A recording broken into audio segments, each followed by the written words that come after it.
ಲಕ್ಷ್ಮೀ ಹೆಬ್ಬಾಳ್ಕರ್ ಅವರು ಸದನಕ್ಕೆ ಕೊಟ್ಟಂತ ಉತ್ತರವನ್ನು ನೀವು ಗಮನಿಸಿದ್ರಿ. ಇಲ್ಲಿ ಒಂದು ಪ್ರಶ್ನೆ ಮೂಡುತ್ತೆ.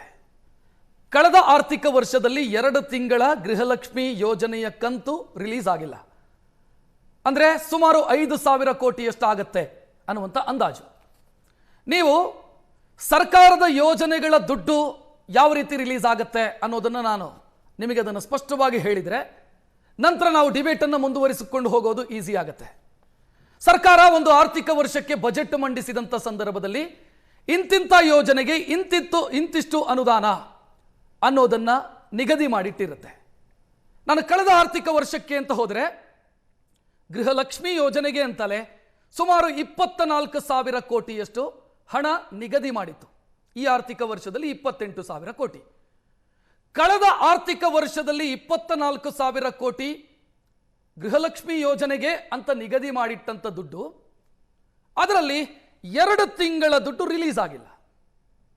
ಏನಾಗತ್ತೆ ಈ ಸಂದರ್ಭದಲ್ಲಿ?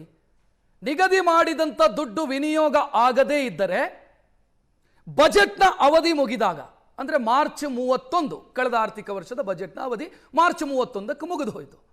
ಆ ಸಂದರ್ಭದಲ್ಲಿ ಏನಾಗುತ್ತೆ? ನಿಗದಿಯಾಗಿದ್ದಂಥ ದುಡ್ಡು ಫಿನಾನ್ಸ್ ಡಿಪಾರ್ಟ್ಮೆಂಟಿಗೆ ವಾಪಸ್ ಹೋಗುತ್ತೆ.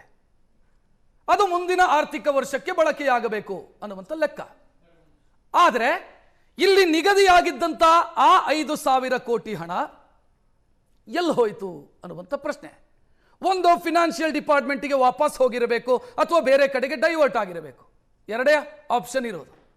ಒಂದು ವೇಳೆ ಫಿನಾನ್ಸ್ ಡಿಪಾರ್ಟ್ಮೆಂಟಿಗೆ ವಾಪಸ್ ಹೋಗಿದೆ ಅಂತಾದರೆ ಆ ದುಡ್ಡನ್ನು ಈ ಆರ್ಥಿಕ ವರ್ಷದಲ್ಲಿ ರಿಲೀಸ್ ಮಾಡೋದಕ್ಕೆ ಅವಕಾಶ ಇದೆಯಾ?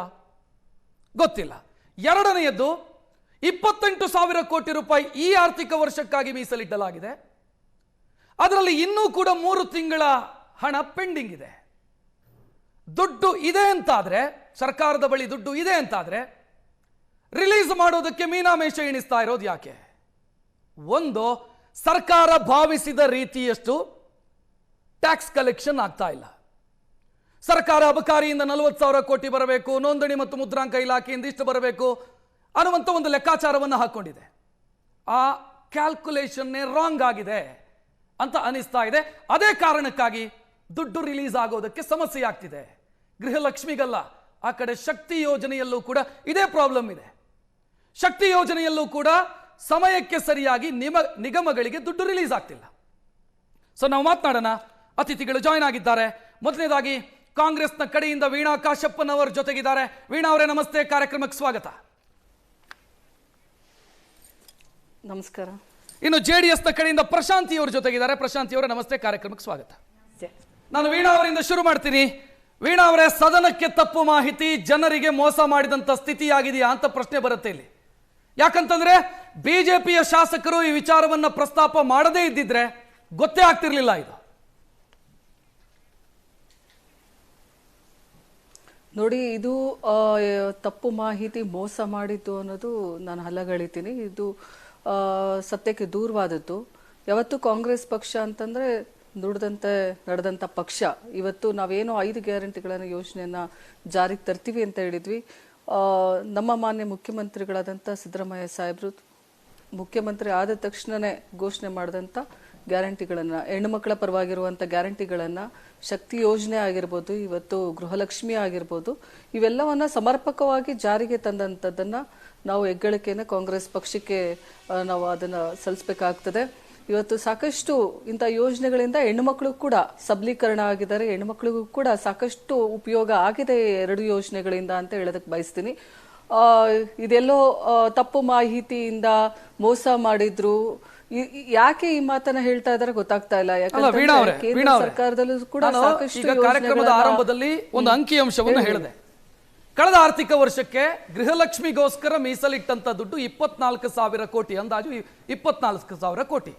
ಸರ್ಕಾರ ಹೇಳಿತ್ತು ನಮ್ಮ ಯಾವ ಗ್ಯಾರಂಟಿ ಯೋಜನೆಗೂ ಕೂಡ ಹಣದ ಕೊರತೆ ಇಲ್ಲ ಅಂತ ಹೇಳಿತ್ತು. ಹಾಗಿದ್ದ ಪಕ್ಷದಲ್ಲಿ ಕಳೆದ ಆರ್ಥಿಕ ವರ್ಷದಲ್ಲಿ ರಿಲೀಸ್ ಮಾಡೋದಕ್ಕೆ ಏನು ಸಮಸ್ಯೆ ಆಗಿತ್ತು? ಇದಕ್ಕೆ ಉತ್ತರ ಕೊಡಬೇಕಲ್ವಾ? ಉತ್ತರ ಸಿಕ್ಕಿಲ್ಲ ಸರ್ಕಾರದ ಕಡೆಯಿಂದ. ನೋಡಿ, ರಿಲೀಸ್ ಮಾಡ್ತೀವಿ ಅಂತ ಹೇಳಿದ್ದಾರೆ. ಈಗಾಗಲೇ ಸಚಿವರು ಕೂಡ ಉತ್ತರ ಕೊಟ್ಟಿದ್ದಾರೆ. ಅದಕ್ಕೆ ನಾನೆಲ್ಲ ಮಾಹಿತಿಯನ್ನ ತಗೊಂಡು ಇನ್ನು 2-3 ದಿನದಲ್ಲಿ ಸರಿ ಮಾಡ್ತೀನಿ ಅಂತ ಹೇಳಿದ್ದಾರೆ. ನೀಡಿದಂತ ತಪ್ಪು ಮಾಹಿತಿಗೂ ಕೂಡ ವಿಷಾದ ವ್ಯಕ್ತಪಡಿಸಿದ ಮೇಲೆ ಈ ವಿಷಯನ ಮತ್ತೆ ಮುಂದುವರಿಸೋದು ಅಷ್ಟು ಸೂಕ್ತ ಅಲ್ಲ ಅಂತೇಳಿ ನಾನು ಭಾವಿಸ್ತೀನಿ. ಯಾಕಂತಂದ್ರೆ ಇವತ್ತು ಕೇಂದ್ರ ಸರ್ಕಾರಕ್ಕೆ ಯಾರು ಕೂಡ ಬಟ್ ಮಾಡಿ ತೋರಿಸೋರಿಲ್ಲ ಅಂತೇಳಿ ಇವತ್ತು 10,000 ಬಿಹಾರ್ ಎಲೆಕ್ಷನ್ ಅಲ್ಲಿ ಪ್ರತಿಯೊಬ್ಬ ಮಹಿಳೆಗೂ ಕೂಡ ದುಡ್ಡನ್ನ ಹಾಕಿದ್ರು.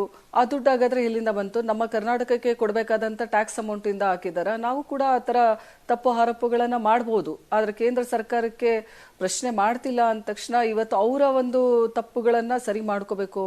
ಇವತ್ತು ಪ್ರಧಾನ ಮಂತ್ರಿ ಮಾತೃ ವಂದನಾ ಯೋಜನೆ ಆಗಿರ್ಬೋದು, ಮಹಿಳೆಯರ ಪರವಾಗಿ ಮಹಿಳೆಯರ ಸುರಕ್ಷಿತ ಆಗಿರ್ಬೋದು, ಇವೆಲ್ಲವೂ ಕೂಡ ಲೋಪಗಳಿಂದ ತುಂಬಿರೋದರಲ್ಲಿ ಕೇಂದ್ರ ಸರ್ಕಾರ ನಮ್ಮ ಕರ್ನಾಟಕದ ಕಡೆ